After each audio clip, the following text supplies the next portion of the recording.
Do you believe No, do you believe in punishment for abortion? Yes or no, as a principle? The answer is that there has to be some form of punishment. For the woman? Yeah, there has to be some form. 10 cents, 10 years, I don't what? know. Donald Trump yesterday during a discussion with MSNBC's Chris Matthews, and you heard him say women should face punishment for having an abortion if the procedure would be banned. Now, Trump has since walked back those comments, releasing 2 statements to correct those remarks, and according to his spokeswoman, he misspoke. For more on this story, we welcome the president of the March for Life Education and Defense Fund, Jeanne Mancini. Jeanne, your reaction first to what Trump had to say and his efforts to walk it back subsequently. Well, the comments yesterday were very much out of touch with the pro-life movement at large, and most definitely with women, and especially women who've had an abortion.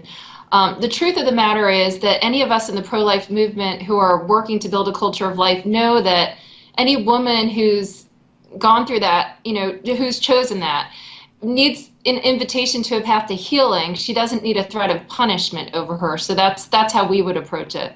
And with walking back or clarifying the comments, does that make a difference the way you regard Mr. Trump and his candidacy? Well, I can't judge Mr. Trump's heart, and I appreciate and respect the fact that he's clarified his view, and he's come to a place now that's much more in line with the mainstream pro-life movement, you could say. And frankly, this is now a teachable moment. We're getting a lot of different media play so we can talk about what we really believe, that being pro-life is wanting what's best for mom and the baby. Being pro-life is good for women. Well, there's been an interesting situation with Donald Trump, his evolution as a citizen and now as a candidate. During previous debates, while he said he is now pro-life, he also championed the, quote, women's health work that Planned Parenthood has been doing.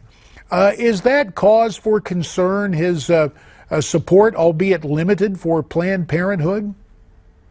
Oh, yes. Yes, indeed. I think he's got a lot of room for education and information on some of these issues, and he hasn't done his homework on the fullness of Planned Parenthood if he holds that belief. It's just erroneous. I remember when he said it during a debate, I almost had a heart attack, and I immediately tweeted at him. I don't know him, I've never met him, anything. A resource that we did here at the March for Life showing the truth about Planned Parenthood and what really goes on behind the scenes. So just to point that out, Planned Parenthood does 1/3 of our nation's abortions. They're the nation's largest abortion provider. This past year, they committed 327,000 abortions. They charge approximately $500 an abortion. So we're talking, they're making close to $165 million annually on abortion.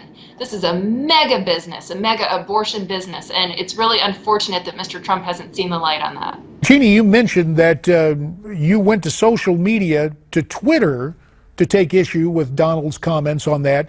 I'm just wondering, and I don't know if it affects your tax status. I guess it's not advocacy, but would you be willing to sit down with Donald Trump to talk about this issue? Do you think it would behoove both Mr. Trump as a candidate and the pro-life movement? We've got about a minute left. Okay, a minute left. I'll speak quickly. You betcha. I'd be really happy to sit down and talk with Donald Trump or Hillary Clinton or any other candidate that's interested in hearing more about the life issues. We, as a C3, we do not endorse any of the candidates, but we absolutely encourage good conversation and good messaging about this, and would be delighted to speak with anybody on either side of the political aisle about the issues. So you see, in lieu of Twitter, and we understand the importance of social media, sometimes we think it's good to utilize television to issue an invitation. And so, Jeanne Mancini, hopefully the Trump folks are watching, and the other candidates as well. Maybe you'll get a sit-down visit with everyone who hopes to take up residence at 1600 Pennsylvania Avenue. But for now, you have our thanks. We very much appreciate your time tonight on Newsmax Prime. Thanks for having me, JD. So you heard Jeanne Mancini. She'd be happy to sit down with the Donald and all the other candidates. Got some comments? Send them to me at newsmaxtv.com/comments or at Twitter, where our handle is @NewsmaxPrime. Journalist panel when we come back.